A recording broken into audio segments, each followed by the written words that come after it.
नमस्कार दोस्तों, हमारे यूट्यूब चैनल में आपका स्वागत है। आज हम आपको बहुत ही प्यारा सुंदर सा कहरवा गीत सुनाएंगे। गीत जैसा भी हो अपनी राय कमेंट में जरूर देना।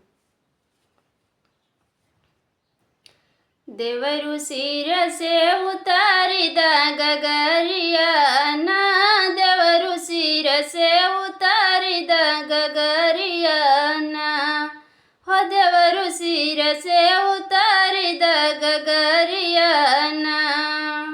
अवध नगरिया में लागली बजरिया, लागली बजरिया हो लागली बजरिया। देवरु लाई देत धानी रंग चुनरिया ना, देवरु लाई देत धानी रंग चुनरिया ना, हो देवरु लाई देत धानी रंग चुनरिया ना।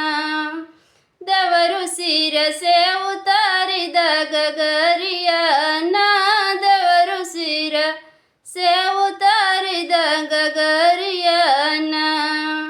चुनरी पहिर हम गइली बजरिया, चुनरी पहिर हम गइली बजरिया, चुनरी पहिर हम गइली बजरिया।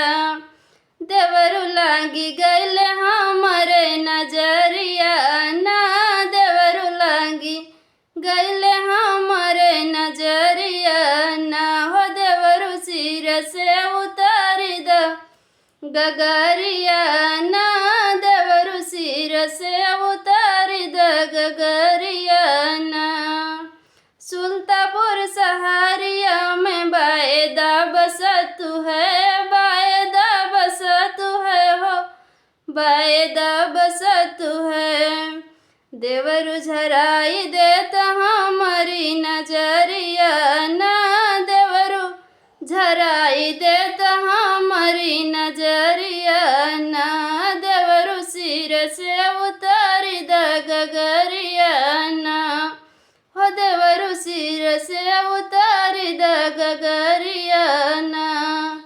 गगरिया ना हो गगरिया ना, देवरु सिर से उतारी दा गगरिया ना, हो देवरु सिर से उतारी दा गगरिया।